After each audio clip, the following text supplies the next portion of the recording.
আজকে শুক্রবার ছুটির দিন আর এজন্যই আমি আজকে ভিডিওটা নিয়ে আসলাম। আসসালামু আলাইকুম এভরিওয়ান, কেমন আছেন? কে কোথা থেকে আমার ভিডিওটা দেখছেন? আশা করছি সবাই ভালো আছেন, আমিও ভালো আছি।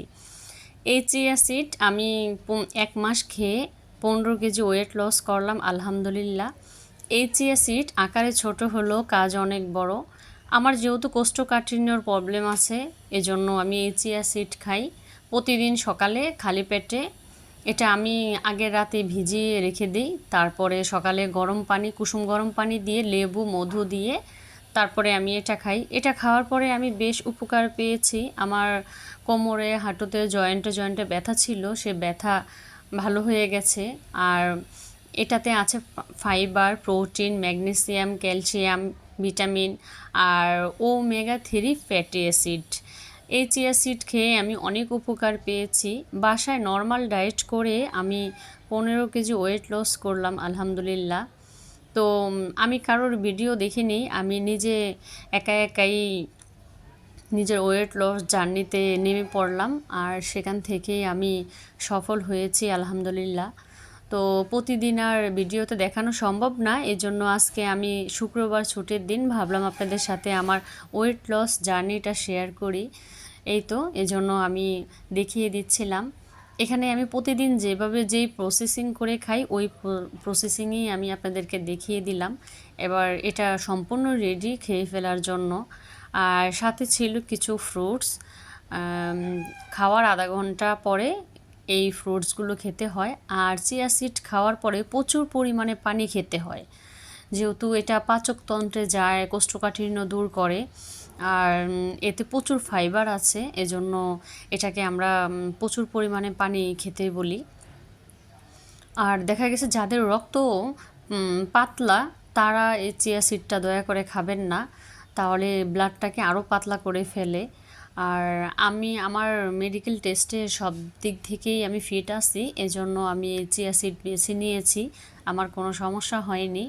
তো আমরা সকালে ডায়েটে কালারফুল ফ্রুটস রাখতে পারি, যেমন গ্রিন আপেলটা রাখতে পারি, তারপরে ড্রাগন, পেয়ারা।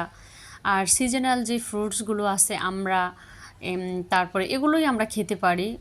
গ্রেপ আছে, এগুলোই আমরা আমাদের ডায়েটে রাখতে পারি।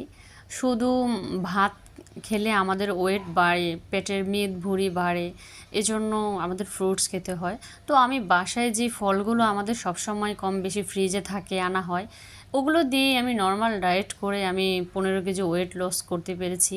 আর এখন আমি মানসিকভাবে, শারীরিকভাবে সব দিক থেকেই আমি ফিট আছি, একদম সুস্থ আছি আলহামদুলিল্লাহ।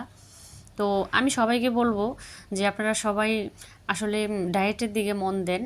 আর ডায়েটটা বলতে, এটা ডায়েট আমি একভাবে বলবো, আরেকভাবে বলবো না, কারণ আমাদের এভাবেই লাইফস্টাইল সামনে এগিয়ে নিয়ে যাওয়া উচিত। যেহেতু আমরা বাঙালি ভাত খেতে পছন্দ করি, ভাতটা অ্যাভয়েড করে আমরা ফলগুলোই এভাবে আমরা খেতে পারি। ফল আমাদের স্বাস্থ্যের জন্য খুবই ভালো। আর এখন বর্তমানে ফলের অনেক দাম, তো আপনারা যেখানে একটু বেশি খাওয়ার কথা সেখানে একটু কম খাবেন, কিন্তু প্রতিদিনের যেখানে আমরা খাদ্য তালিকা ডায়েট চার্ট করি সেখানে কিছু কিছু ফল আমরা রাখবো। এখানে যেমন আমি একটু ডিম সিদ্ধ, তারপর ড্রাগন, এখানে নিয়েছি পেঁপে, এটা হালকা একটু পাকা ছিল, এটা আমার খেতে ভালো লাগে, এজন্য আমি এটা রেখেছি। আপনারা আপনাদের পছন্দ মতন এভাবে রাখতে পারেন, কোনো সমস্যা নেই। তো দেখা গেছে এটা ছিল সকালবেলার, এভাবে রুটিন করে করে সকাল বিকাল রাত এভাবে আমি মেনটেন করে চলি। ডিম আপনারা আপনাদের পছন্দ মতো খেতে পারেন, যেমন আমি সকাল বিকাল 2 বেলাই ডায়েটে ডিমটা রাখার চেষ্টা করি। ডিমটা খাওয়া আমাদের জন্য অনেক ভালো, আমাদের মস্তিষ্কের ওর জন্য অনেক ভালো ডিম। আর এটা ছিল বিকেলবেলা, আমি এখানে পেয়ারা, শসা, সাথে ছিল চিয়া সিড আর সেই ডিম নিয়েছিলাম। তো এভাবে করেই বিকেল বলতে প্রায় সন্ধ্যার আগে আগে আমি এভাবে সেরে ফেলি রাতের খাবারটা। অনেক সময় সবজি, তারপর সেই শাক, শসা, ডিম এগুলো দিয়েও আবার অনেক সময় করি। এক এক সময় এক একটা মেনুতে রাখার চেষ্টা করি। সব সময় যে একরকম থাকবে সেটাও কোনো কথা না। আপনাদের বাসায় যেরকম রান্না হয় ওই রান্না অনুযায়ী আপনারা রাখার চেষ্টা করবেন। সবাই ভালো থাকবেন, সুস্থ থাকবেন। আসসালামু আলাইকুম।